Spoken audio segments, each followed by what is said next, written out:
Thank you.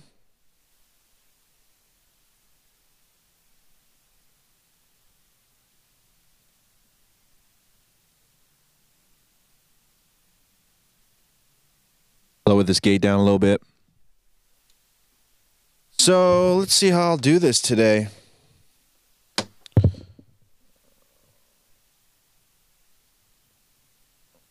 That has to shut off, so.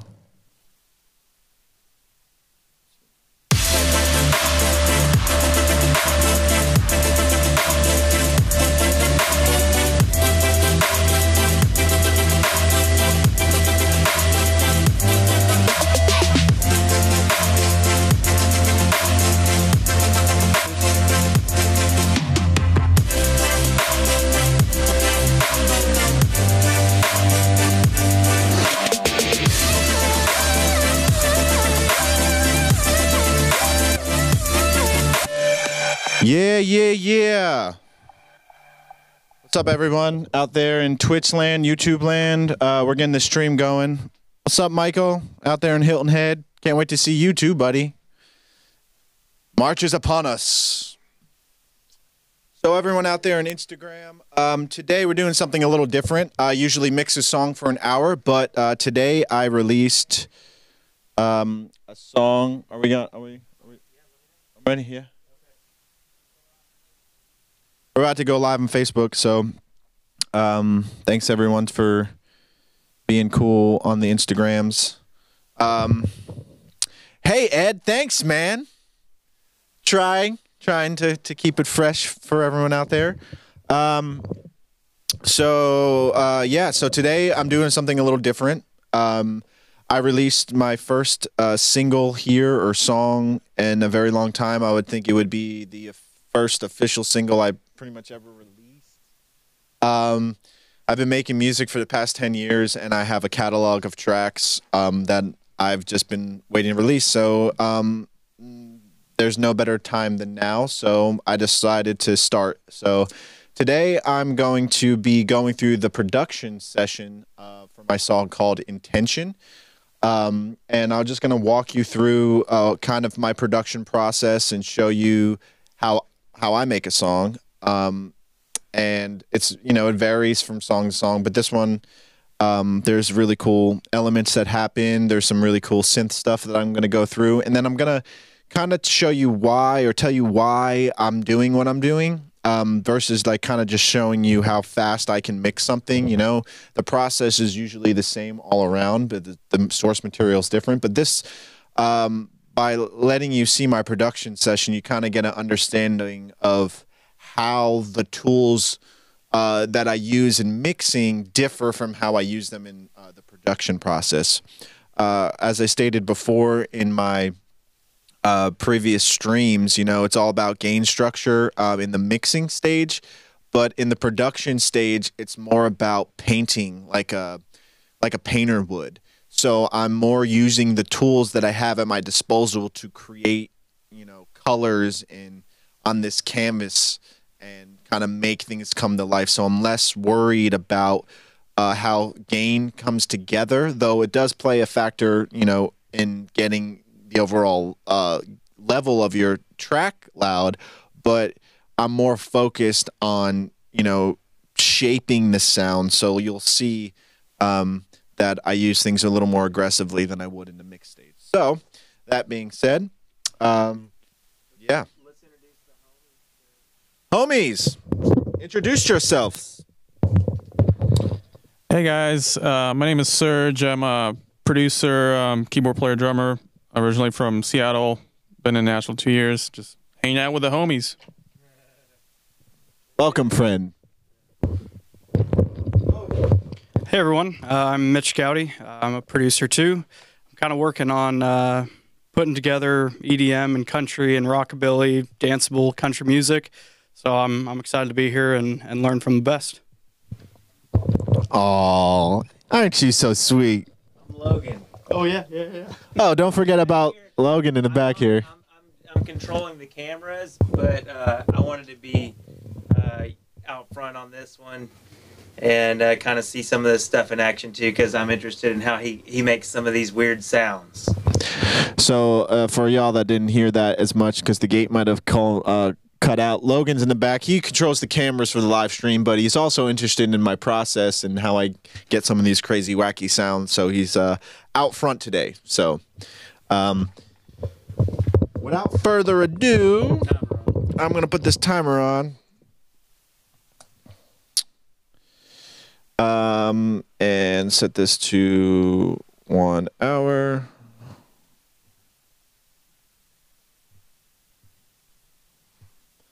Hit the start. So cool. And just a little promo before I start. Please go over to Spotify. Save the song to your profile so you can check it out. That really helps with the algorithm. The more saves I get, the better chances my song will have to be released to more playlists and yeah, hopefully make some money. So thank you. The link is in the description of the stream. So yeah, without further ado, I will play the song here and yeah, keep it.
Cool. So that kind of gives you a feel of what's happening in the song.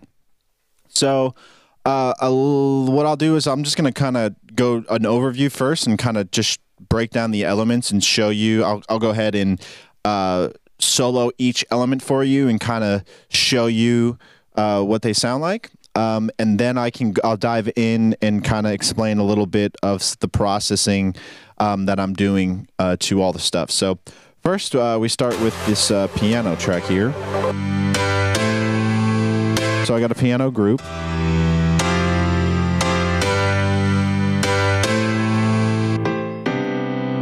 So I believe this here was a loop that I found somewhere. And that's what I started with.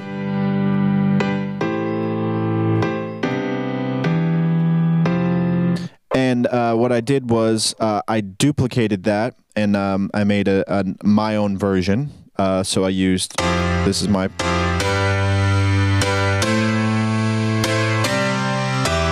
added a few more notes. But what I did, just while we're here to kind of explain a little bit of how I got this MIDI.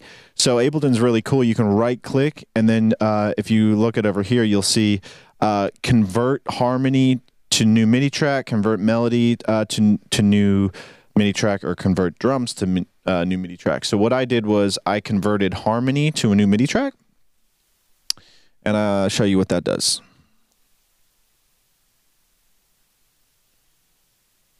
Computer time.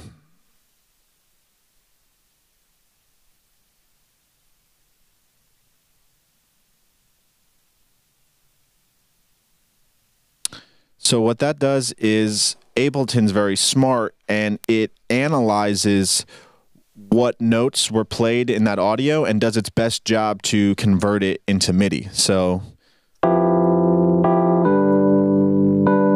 see, it missed that note.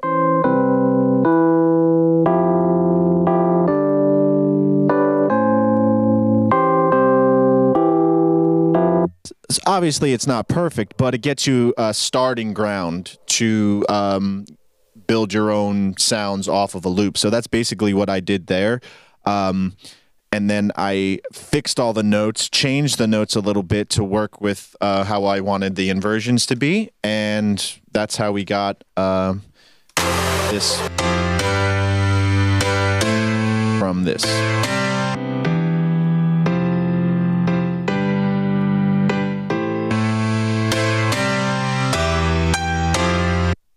So there may be a stigma out there about using loops in other people's stuff. I think it's just fine.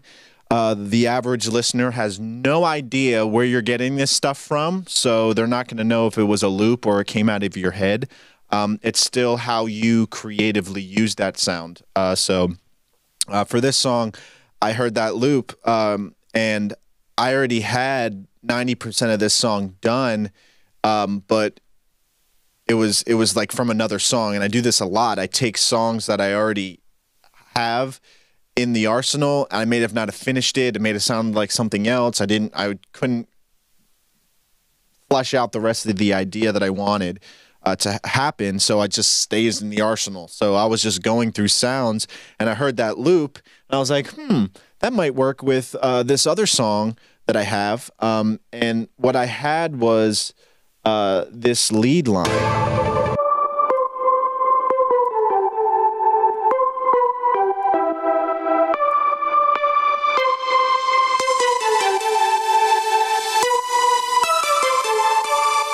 So that was my main idea on my other song. I knew that was a strong melody. I just didn't know how to finish the song the way it currently was when I was using that melody. It was very disconnected. It was like two different ideas in one song, and I tend to do that a lot. So when I heard that loop, I was like, oh, wow, that's going to fit perfect with this lead line that I already had. So that's why I chose to kind of slide that loop in there. Moving on. So we got this little lead, and then we got some arpeggiator stuff happening.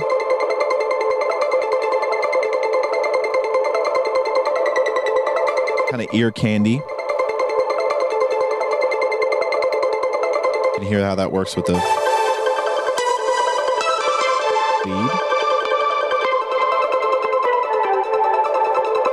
Kind of creates tension. Having it be the same repetitive notes over and over and over and over again, it kind of creates this tension against the nice, more flowing melodic notes of the lead there. So then I have some sub bass and some low synths. So.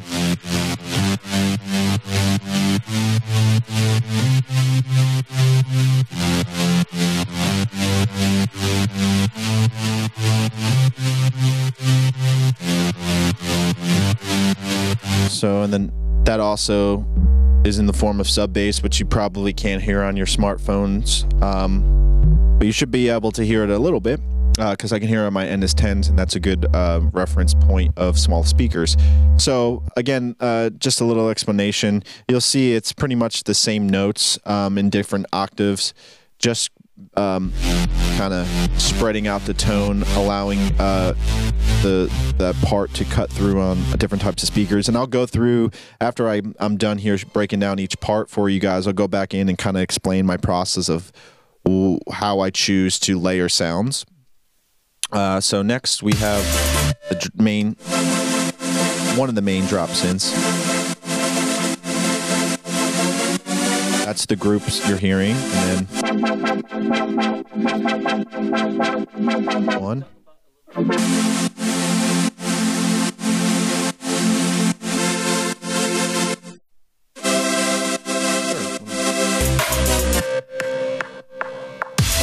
So there's that part, and these were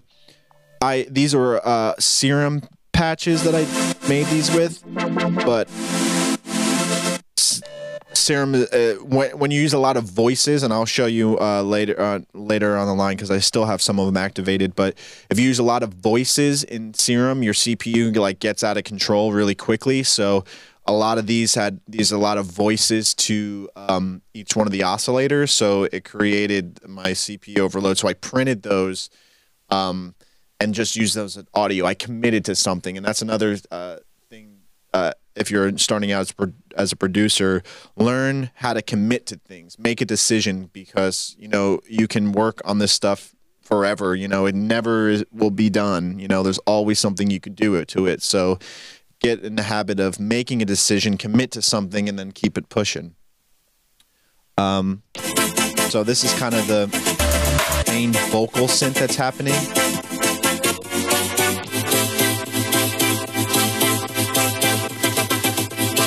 And a lot of automation is happening here. And I'll go through and kind of explain that, but that's the group. So there's one here. A little lower vibe there. Got a lead.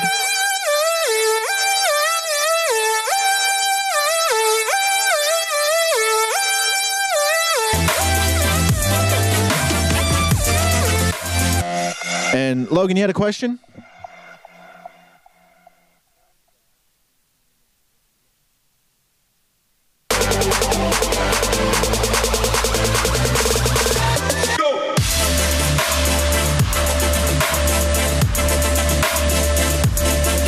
Oh, you're talking about this?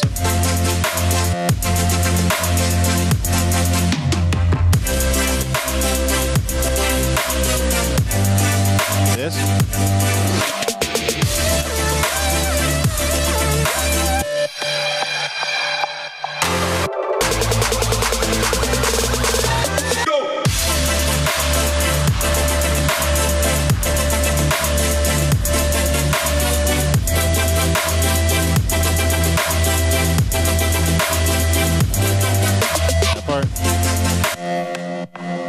Whoa. The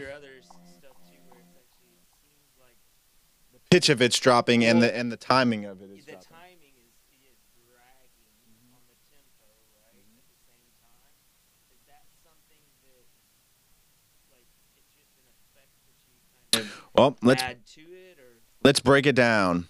So Logan is asking about the main drop synth here and how it's kind of moving.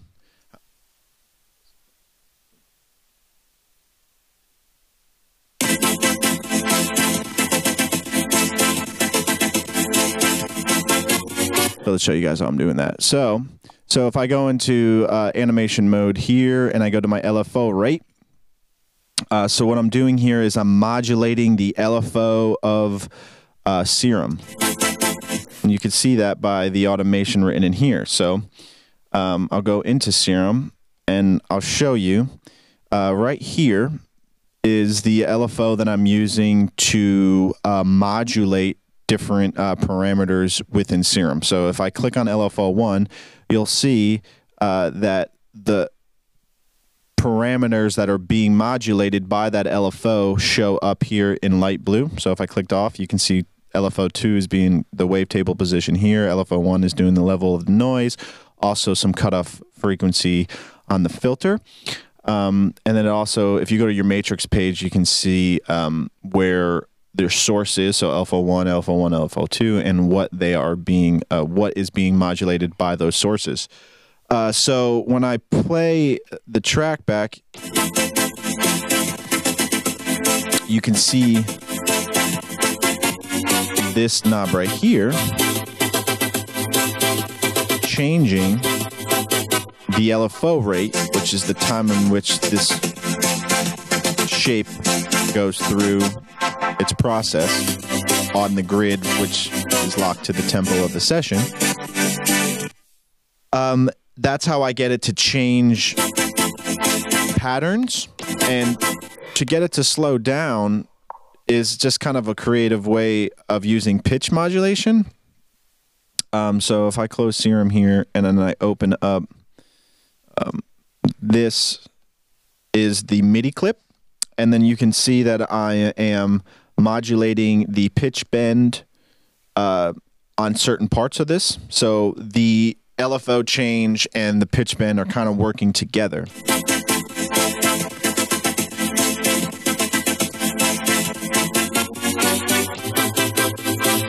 So when I slow down the LFO and I'm raising the pitch, it kind of sounds like it's dragging through time. Same thing when you lower the pitch.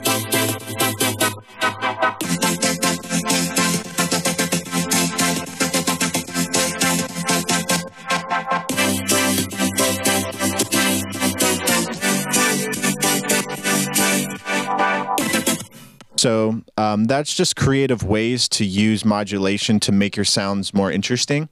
That's a technique that I like to use a lot on synths to get it to, instead of using, you know, note changes, you know, experiment with using your pitch wheel, because it kind of adds a more human element, human feel to it. Because, you know, humans, when they sing, it's not like one note to another. There's some gradual, like, curve to it, and that's kind of what I'm trying to emulate here. This I'm kind of trying to emulate a vocal. It's like someone singing. So that's kind of, I'm using those tools to shape the sound the way I want it to. So I hope that makes sense. I think it does. But.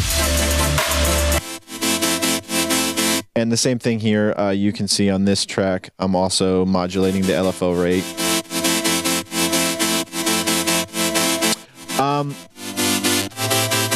I'm doing it differently, as you can see here. Mitch asked the question if I'm just copying, pasting, or am I doing it separate? I start with the copy and paste, but then sometimes, depending on how your synth is set up, it might react differently, because you can see here, if I go back to this here, you can see the shape of the LFO is different, right? You can see how this has a gradual ramp up here, and this starts like right off the bat, right? So that, how that shape is will determine how this LFO reacts when changed. So sometimes I'll have to adjust the curve here so it doesn't, sometimes it will click, sometimes it won't be as smooth of a transition. That's why I use this smooth knob here too, which will smooth out the transition when this rate is changed. So yeah, just different approaches, like what does it need at that point. All right, let's continue on here. Yeah, one more question.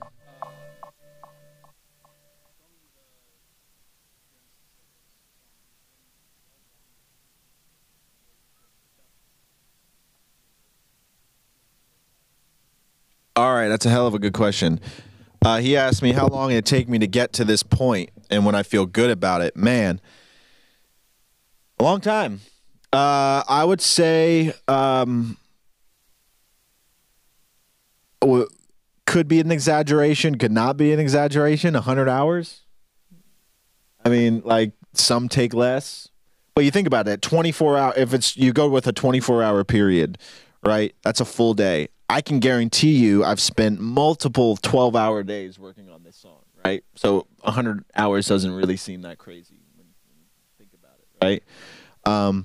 Because this song happens in stages. Like, a lot of the times the inspiration will come there, but then the whole sound design and aspect comes into it, to where, you know, I'm trying to, again, paint, you know, create a palette. What color am I going for? How am I going to do this? A lot of this, like, is learning too for me, because a lot of, like, when I was making this song, you know, Serum just came out. So it was like a whole new learning curve of, you know, wavetable synthesis, and like, wow, I'm hearing all the demos, I'm hearing people use the synth, and it's really powerful. But then I had to really understand its inner workings to actually be able to get sound to react the way I wanted to. So there's always that kind of part of it too.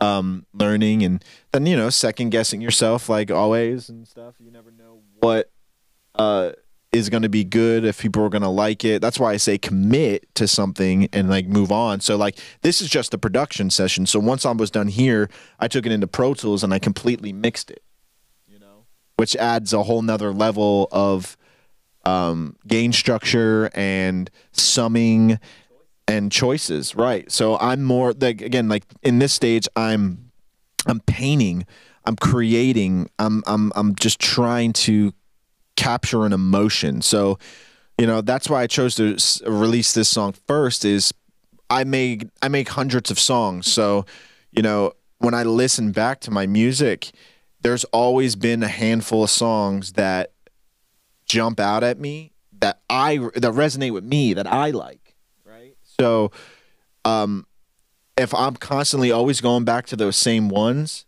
to me is like those are the ones. You know, I could take the guesswork out of if someone's going to like it or not. Chances are if I like it or you like your own song, someone else is going to like it too. So it's going to resonate. You know, we all share that, you know, common, you know, consciousness to where we all, you know, feel something. So if you feel something, someone else is probably going to feel something. And that's where I kind of approach it from. Like, so I might have worked on the song and I might have liked it then, but I might have shelved it for a few months. And then, you know, I'm listening back through, you know, the last 3-4 months of songs that I made, and oh wow, that was one of them. Then like, and it's funny because you'll see it like they're in usually in chunks because I name all my songs by date. So like I made this in, I guess, July or something, and you'll see like July 3rd, July 15th, July 23rd, July 26th. You know, those were all songs that I love. So something in that time, I was channeling something that was like, you know, bigger than me. You know, it was inspiration, right? Like, so, and that's what came out. So then I reapproach it, and then I'm like, all right, I got to finish these, and then it's just like, there's another wave that comes over me. I'm getting in the zone. I'm feeling it. And then I just like finish it out, you know? So it varies from track to track, but so, continuing on, there's a bunch of effects and stuff. Like that's pretty cool. And then, all my drums.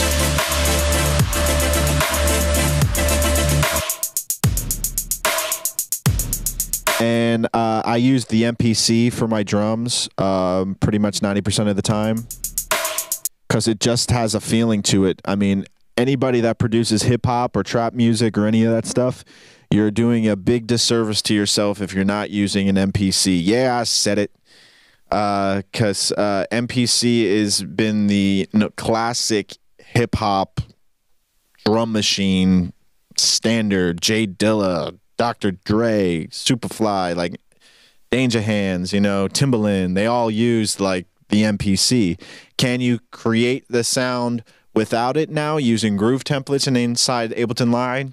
Totally. Is it the same? It's not the same. There's something that's different about how the MPC sequences its song, or how it does the velocity, just the littlest, slightest change of velocity. Like when you hold a pad down and you do like a 16th note repeat, like for example.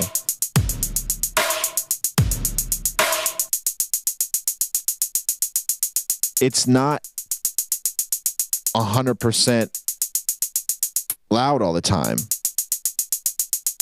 There's a gradual, like when you play, the MPC is playable. So when you press a pad down, I could gently adjust the velocity of how I'm pressing it, and that will create this wave and velocity that makes it feel like it's moving like this. And the timing choices between each note, how it does its input quantization or its quantization after the fact, it just has a groove to it that I can't explain. But when I hear, I can hear it in a song. I know when people are using an MPC. You know, when producers show me a song, I'm like, "Used MPC, didn't you?" And they're like, "Yeah, how'd you know?" It's just a feeling thing. It just has a certain vibe. So if you've never used one before, I highly recommend checking one out. I have the MPC Studio, which is probably the most affordable one. It's just it doesn't have any, analog inputs or outputs or individual outputs. It just works with the software in the computer, but the computer software is exactly the same thing that's on the hardware unit anyway. So it's just more a modern version of the old piece or the old hardware unit. So, and then I can kind of show you here real quick my MPC session. So the MPC software runs inside of Ableton, and it automatically syncs the timeline here. So you can see, let's see if I can make this window a little bit bigger.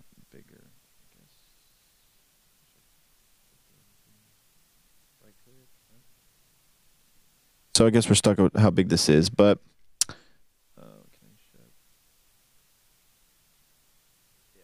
least I can do that.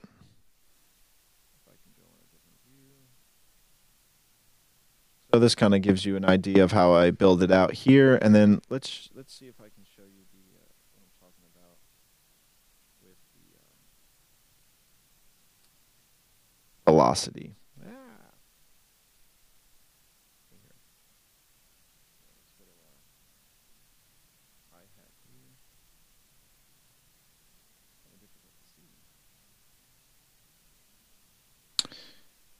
Just ever so slightly little changes in how this velocity is moving.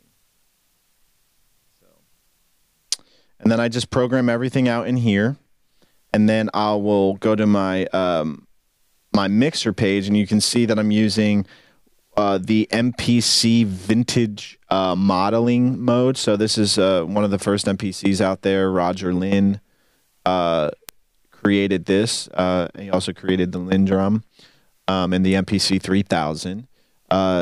Again, there's a certain sound quality, so it emulates the outputs. So it's a little more crunchy, probably a 12-bit sound if I would imagine. And you can also see here, there's the SP 1200, which is also a very famous hip-hop synth, sampler or drum machine.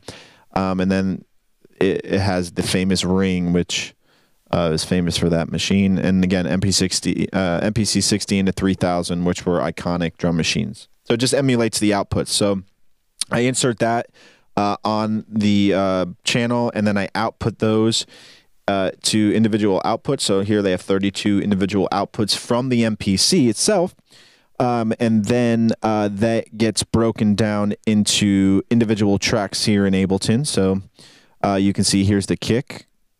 And then you can see I'm coming from the MPC. And then under here, you get a little drop-down menu, and you can say, okay, I want it to come from MPC output 3 and 4. So if I go ahead and put these in input, you'll be able to hear the drums coming straight from Ableton or MPC. Okay.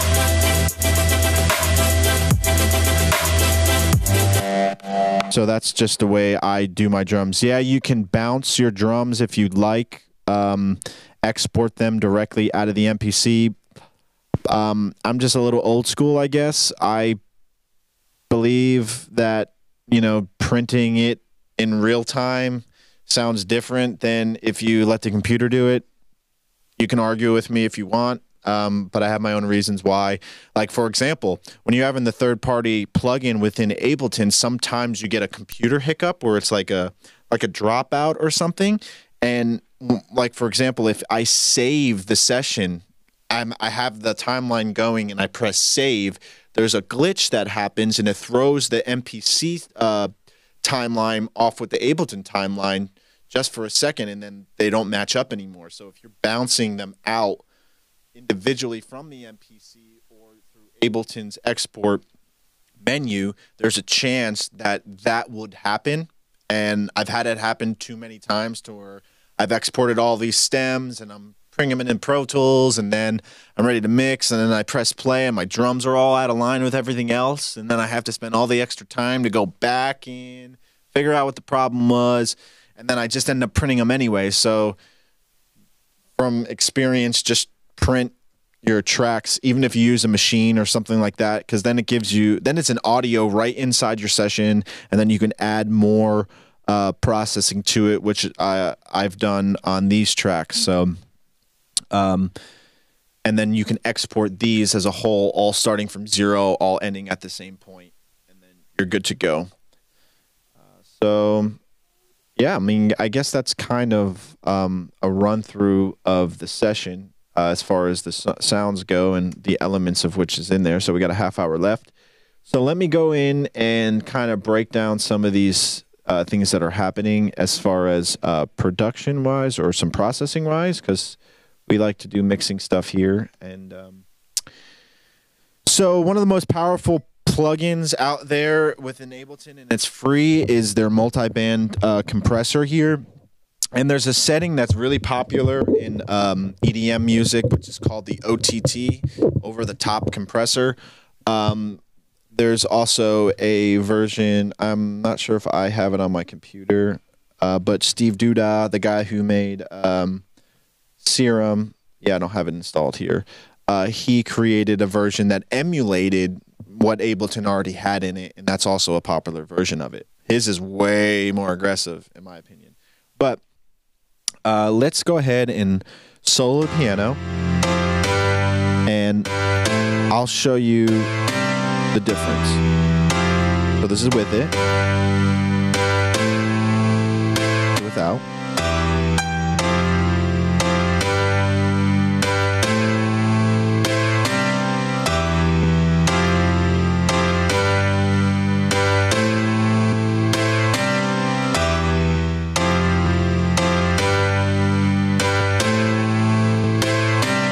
So what it's doing is adding body to the sound. So, but I want to go in and kind of explain to you guys what this thing is actually doing. And you're like, what the hell is this thing? So, so this is what's really cool about this thing. It has both a above threshold point and below threshold points that you could have react differently. So currently your T is your threshold.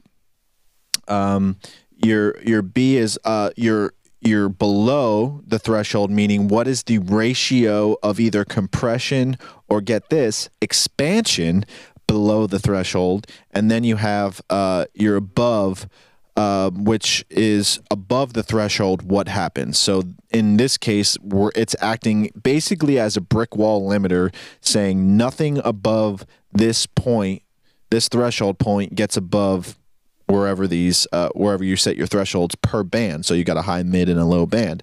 So going back to the threshold page here, you'll see you have attack and release times per band.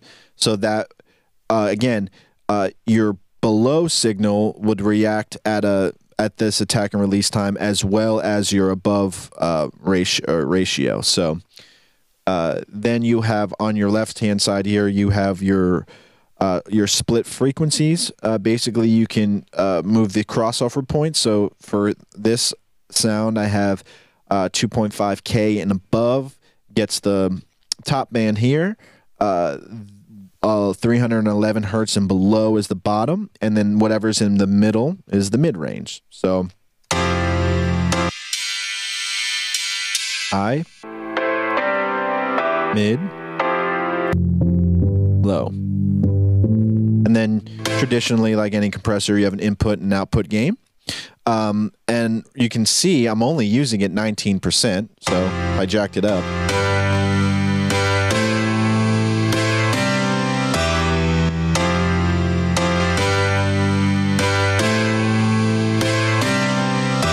Gets aggressive quick. But this is why I love this plugin. It's the upward expansion, how to use it and why to use it. So, for example, like this is just one example, but with vocals as well. Say you want a sound or a frequency of a sound not to move.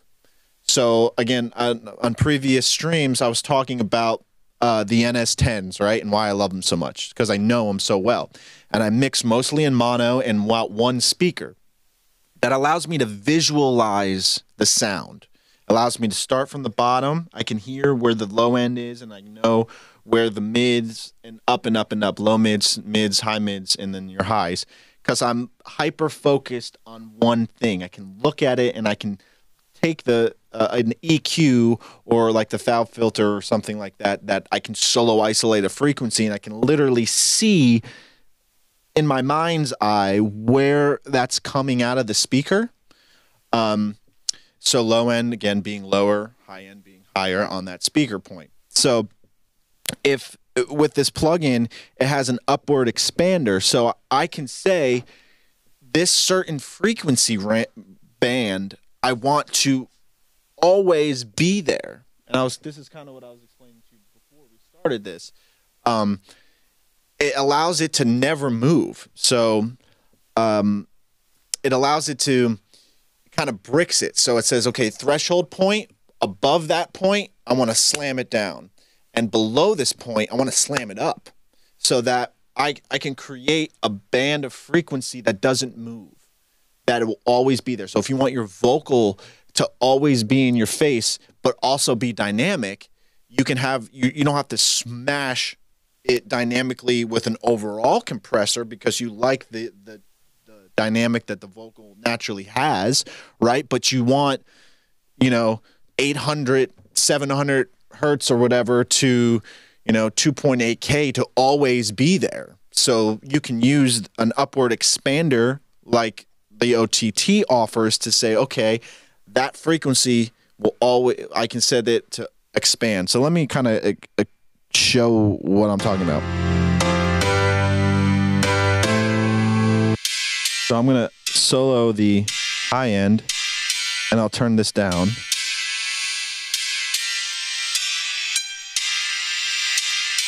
I'll bring it back up.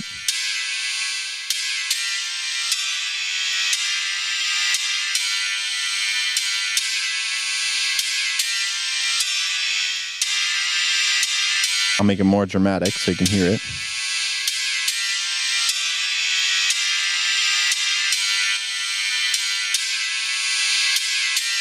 So it's subtle, but again, in the context, I'll solo the mids.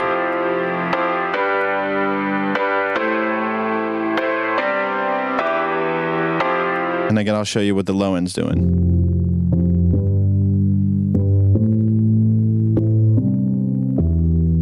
So you can hear the overtones of like the mallet part.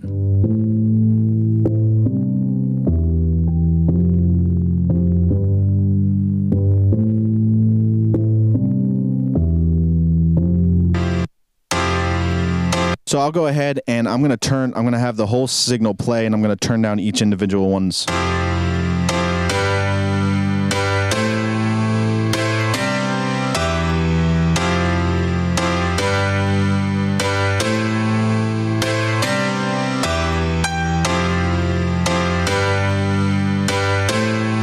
So it kind of shows you how you can keep a frequency range present always. Like I do this a lot with bass too. So let me see if I've happened to do that on this. I did. So.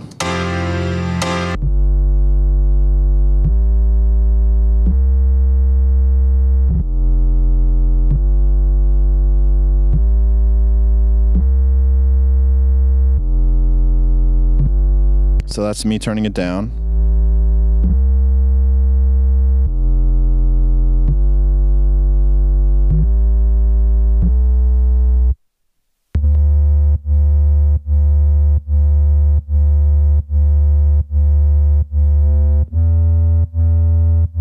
I mean, you can really hear it on the mids.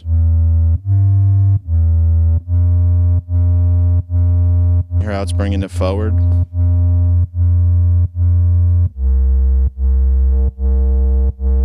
Just that frequency. That would squash it.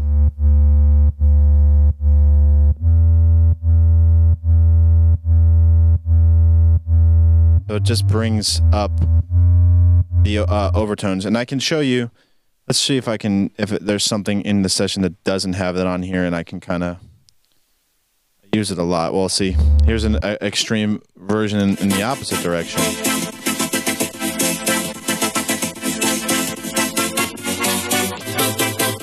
So in the bass here, I'm totally limiting I don't want anything 100 below. So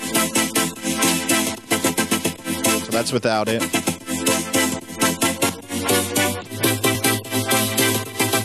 It's with it. Let's solo this.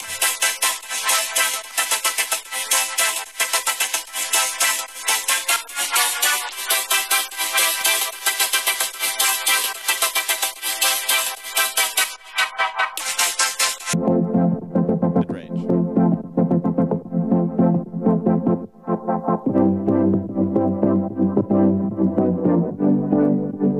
You hear the overtones that come out.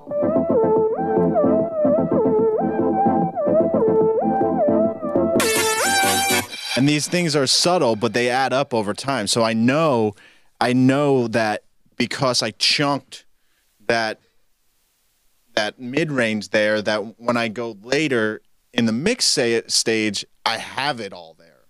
You know, and then I can start carving out of that. But if I know that I need that sound to fight through the mix, it's very, you know, there's a lot of things happening, a lot of elements going on. That's just a technique that you can use. Experiment on your own. I use it a lot with vocals too. So it's in another video I'll show you guys how I do it with vocals.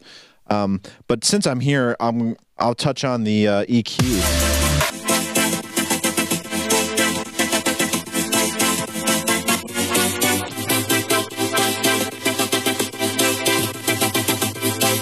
So this is kind of a, I love using filters and I love rolling off things.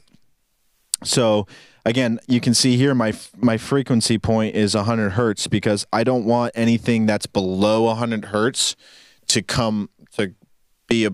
go through, because I want all my sub bass and everything in my bass elements to take up that frequency, part of the frequency spectrum. So another tip would be to, on every element that you can think of, always roll off into where the fundamental frequency are, or where the fundamental frequency is. So you can hear here that I rolled off to 100 hertz, but then I boosted the Q here because I want to exaggerate that point, because I don't want anything below it, but I want that as basically like an anchor point to where that's where a lot of the solidness of the sound is. So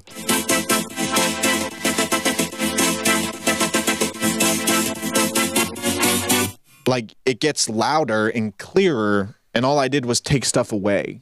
You know, I took stuff away and then I added a sharp Q to the low end point at this 100 hertz. Same thing on the high end.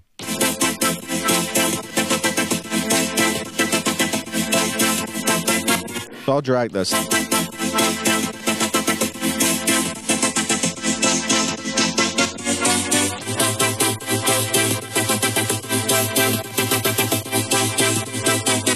So I find the frequency point that's in key or in tune with the song, or what chords you have playing, because each note that you're playing has an actual frequency value to it. So I move the EQ until the sharpness of the EQ sounds in tune with the sound itself or the chords that are playing, and that's my point.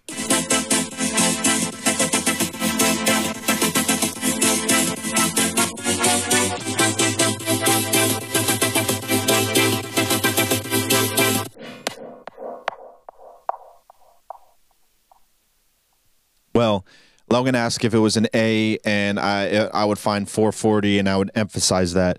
That gets into a whole different kind of geeky question. That's a yes and no answer.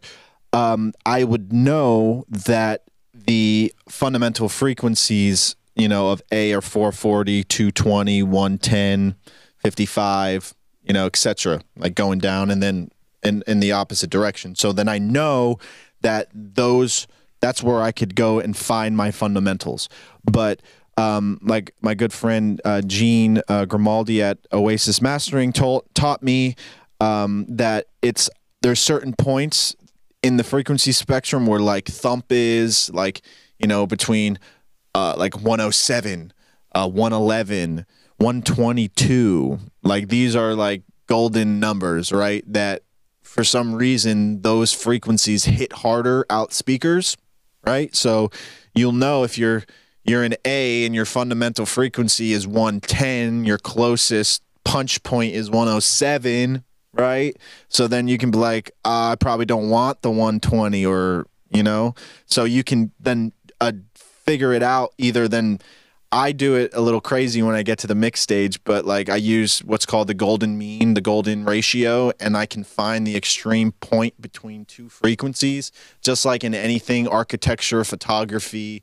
You can use a ratio to have something be pleasing to the eye. I use the ratio to find the most pleasing point between two frequencies. As weird and crazy as that sounds, I think there's something to that, because everything is frequency,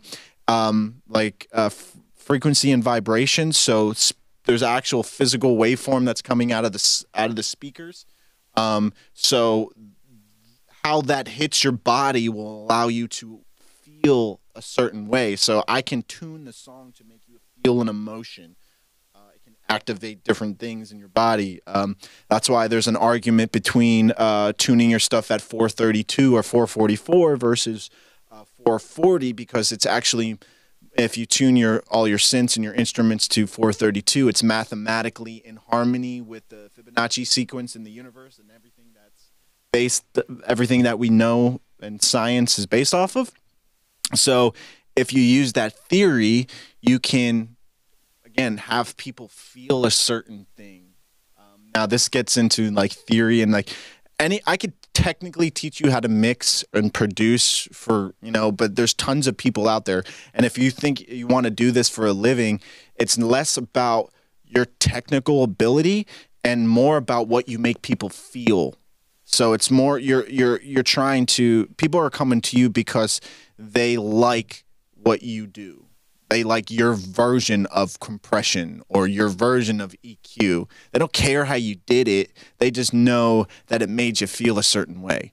So I've done, in my last 10 years of investing my time in here, I've really experimented on, these theories, like Beethoven, bum bum bum bum, bum bum bum bum, right? That actually is the golden ratio in rhythmic form. I mean, you can Google it, check it out. They say, "Hey Jude" is written in 432. All these songs that, like, the Beatles used the technique a lot too. So do some research on it. I think there's something to it. So again, that being said, find your own voice. Find your own feeling, and yeah. Yeah. Okay. Essentially, but what is your, and maybe just a 1-minute version of this, but I see you're mixing and compressing as you're producing, and this is something I struggle with, is your mindset as to how good we want it to sound before we get to the mix stage versus during the producing stage. What is that point for you, and what are you doing while you're sculpting the sounds? And that might be way too broad. But. There are no limits. So, like, it's really funny. It's like you learn like, I went to school MTSU, go Blue Raiders, right? And that was a wonderful education, amazing opportunity to be around some great professors, and they teach you textbook ways of doing things, right? And in this industry, it's all hype, man. Everyone's like, oh, you gotta use this, you gotta use that, and then you actually get out into the field and see how people are actually making records, and it just kills every excitement you had about doing it, because a lot of people do. It's the Wild West, man. People just make shit sound how they want it to sound, regardless of how you get it there. Like, if your sound needed 15 dB at 8K to make it feel the way you wanted it to, then you needed 15 dB at 8K. So it's less about what you're technically doing versus getting a sound to feel right to you. So when you're producing, it's like you're trying to make it feel a certain way, But then where's that like threshold as to where you're like, okay, I'll deal with that in the mix? I think that's it's folklore. I think there's again a lot of hype, a lot of misinformation when it comes to how you actually make music sound good.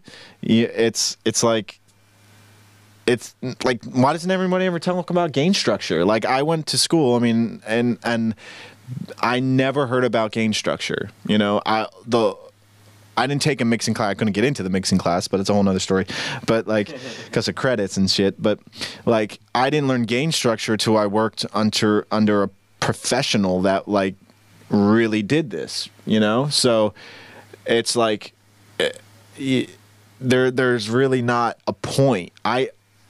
I know now, after trial and error, and now knowing my speakers so well, that I know how to get there. I'm just trying to get it to sound a certain way out of those speakers, no matter what plugin I'm using or what EQ I'm using.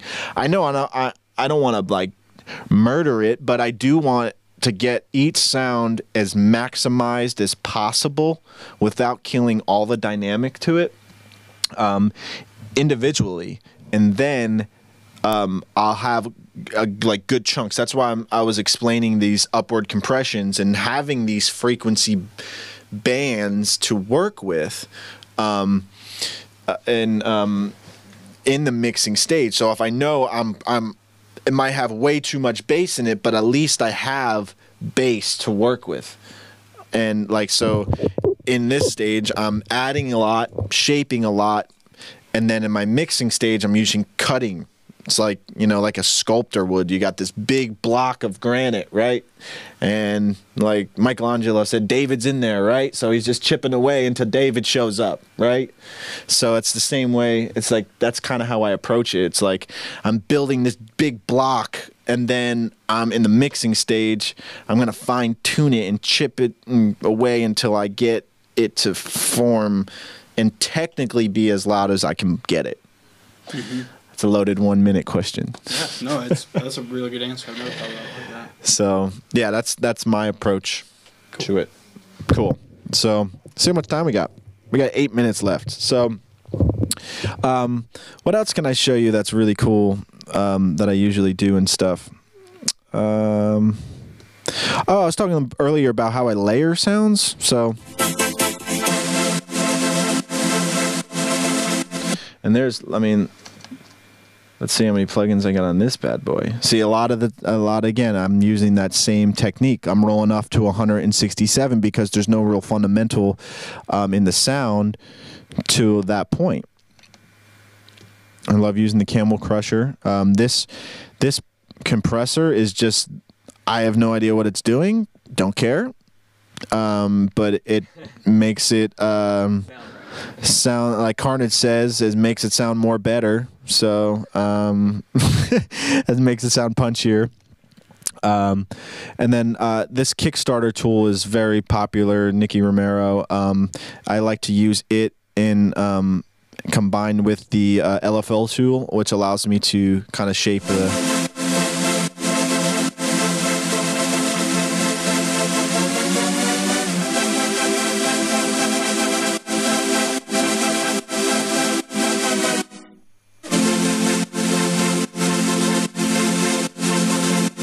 again, just shaping the sound how I want it to sound.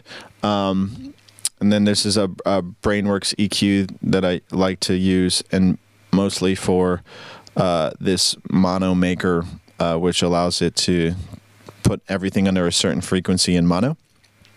I don't know why that has nothing on it. It's probably because I copied a preset. But so you'll hear this sound here. I got a little wavy sound.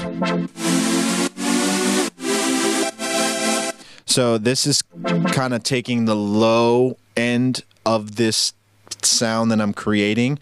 So you can hear it's a little more dull. There's not a lot of high end going on to the sound. And this one, it's more of a mid-range. There's some like cool jazzy chords that are happening, so you kind of hear a little more mid-range there. So those two together.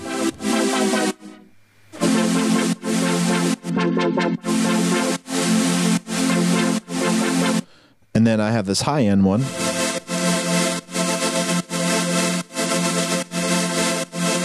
Which kind of works, and you hear the woo woo.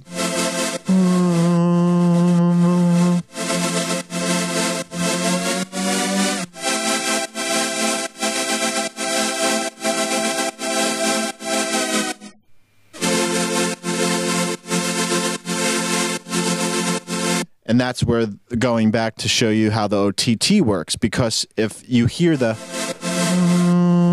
there's a little undertone, but if I didn't have the upward compression in the mid-range,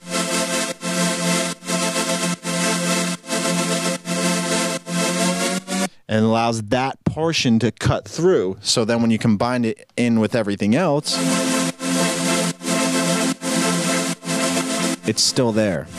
Because if I mute it,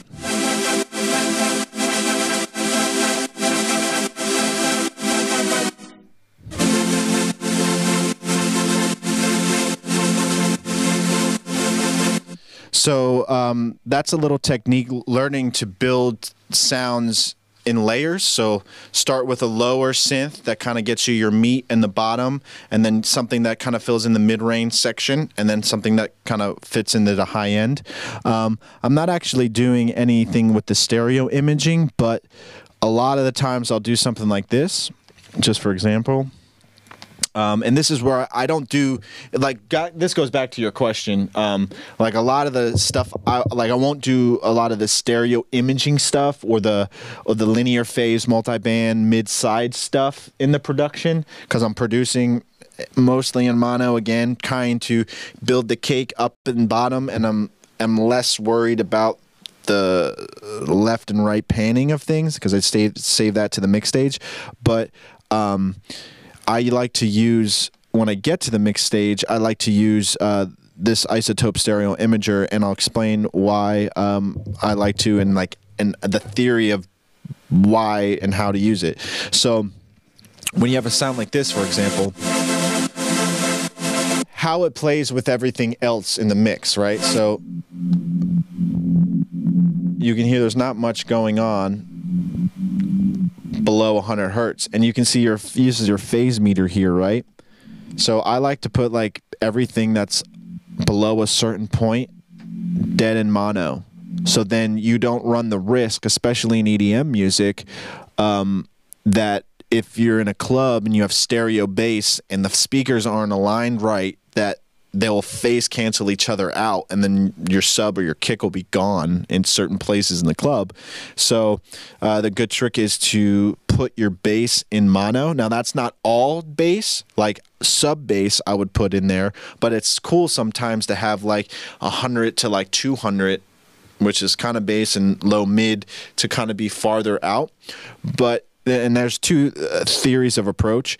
So I like to think of it this way in frequency. I like my bass to be in the middle. I like my low mids to be here. I like my mids, and then my high mids, and then my high end, right? I kind of like it shaped like this. So when you're listening and you shut your eyes, it sounds like, even in headphones, that the music wraps around you. And you can do that with frequency, just not panning, because you can have something panned left and right, and it gives you the perception that it's, wide and around you. But if you do it with frequency, it's a whole nother dimension that you can bring the listener into, because when you put something in mono, it sounds kind of farther back, and then it's not so much out here in your face. It's kind of focused in the middle. So I'll take...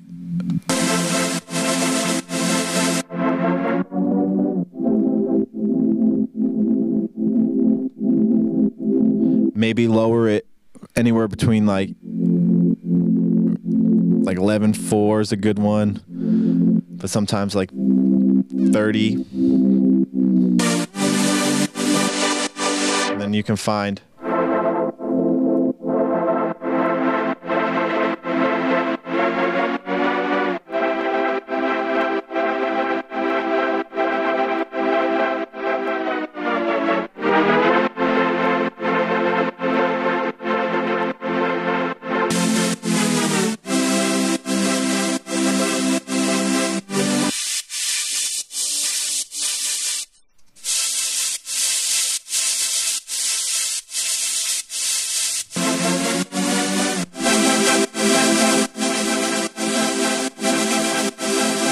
So that's without it.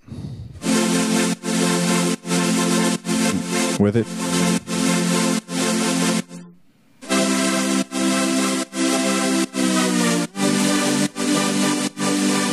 So it makes a perception of the high ends. I over exaggerated it so you can get it. You can kind of see what I'm talking about. But I'll do this a lot, and I'll do it to where, like, sometimes on vocals, right, I'll take 2 of these, right, so I'll spread things out like this, right, and then I'll duplicate it, right, and then I'll take, if I just probably easier way to reset it, right, factory reset, okay, here, and then I'll say, okay, I just want, like, the meat of the vocal, right, wherever the bottom of your throat. Again, I look at things vertically, and we're done. So I'll tell you, I'll finish up this point here. When I listen to the vocal, it's like I'll throat to the top of the eyeballs, right? So it's like I'll find the point where, like, that it's all just the part of the vocal that cuts through, right? And then I'll find that frequency range and I'll put it dead mono, because then the theory behind that is no matter what, no matter where you're playing your stuff back on, if it's just one speaker, the meat of your vocals will always be dead center. So, I'm gonna go to, like, for this.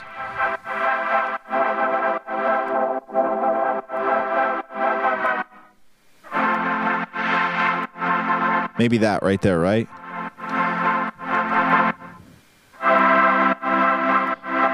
Drop that in mono a little bit.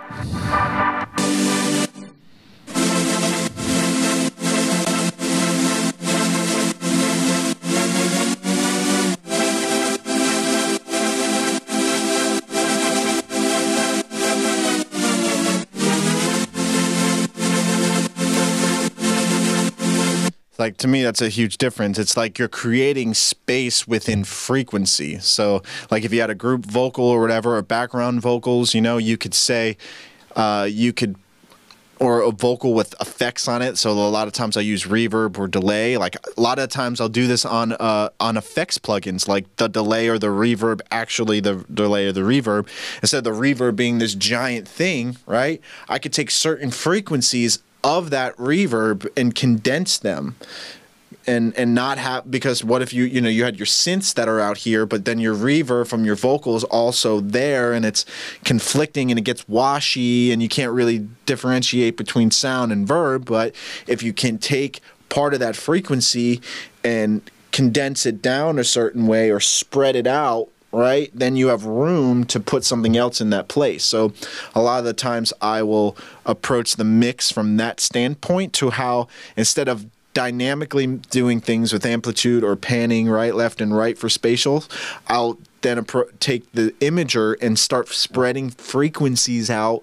So it's like, okay, the vocal is going to live here, the synths are going to live over here, but then if you spread the frequency out and also pan it that way, it creates all this space for something else to live over here. So that's like getting way down in geek land. But these are just like things. This is how I approach the mixing process. This is how I approach the production process, and hopefully you guys are getting a little bit out of this, something out of it. Hopefully it'll spark the idea. Maybe you're already on the path. A lot of the time when I was learning this, the greatest validation was when someone said, they were teaching me and I was already doing what they taught me, and I'm like, heck yeah, I'm doing it right, because 90% of this shit is guesswork anyway. You're like, is that right? Am I hearing that right? So the more that you can take the guesswork out of it and you have confidence to know what's coming out of your speakers is true and it's going to sound right, the better. So hopefully, again, you guys are getting something out of it. I'm grateful to be able to be here every Friday. Thank you guys for being here and part of it. Falcone Fridays every Friday, live from Helping Our Music Evolve here in East Nashville, Tennessee. Come down, check us out. We want to see your face, and we want you to be a member of this awesome growing community here in Nashville. So see you guys. Have a great weekend. Oh, yeah, and pre-save my song. Wait, not pre-save. Go save the song on Spotify, Intention, Falcone. Look it up.